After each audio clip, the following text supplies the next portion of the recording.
చిత్తూరు జిల్లా కుప్పం పర్యటనలో నారా భువనేశ్వరి కీలక వ్యాఖ్యలు చేశారు.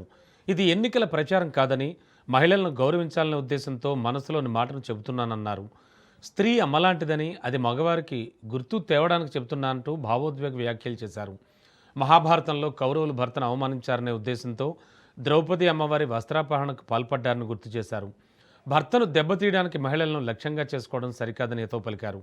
గతంలో అసెంబ్లీలో చంద్రబాబును రాజకీయంగా ఇబ్బంది పెట్టేందుకు తన పేరును లాగారని, తనపై కూడా లేనిపోని వ్యాఖ్యలు చేశారని ఆవేదన వ్యక్తం చేశారు.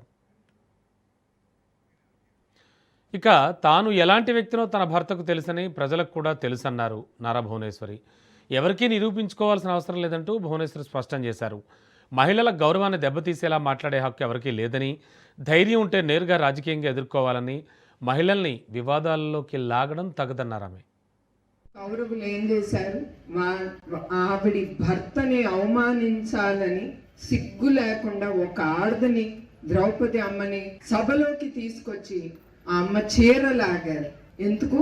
భర్తని కొట్టడానికి. వాళ్ళకి వేరే దారి దక్కలేదు, ఒక ఆడది దక్కింది వాళ్ళకి. అట్లానే మన అసెంబ్లీలో చంద్రబాబు నాయుడు గారిని హింసించాలని, ఆయనకి ఎదురు దెబ్బ కొట్టాలని. ఇప్పుడు నా గురించి మీకు ముందర ఎందుకు చెప్తున్నానంటే, ఏనాడు నేను ఆ విషయం మాట్లాడలేదు. మగవాళ్ళి అందరికీ గుర్తు చేయటానికి తప్ప వేరే దానికి కాదు. ఇదేమి ఎలక్షన్ క్యాంపెయిన్ కాదు, నాకు అవసరం కూడా లేదు. ఇది స్త్రీని మర్యాదించాలి, స్త్రీ ఒక అమ్మ లాంటిది అనేది మీరు అందరూ మర్చిపోకూడదు.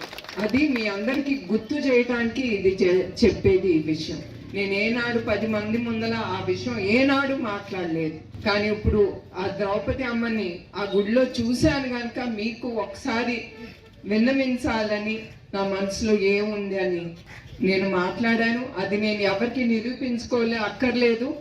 నా భర్తకి తెలుసు, అందరికీ తెలుసు నేను ఎట్లాంటి దాన్ని. So that's not at all important for me.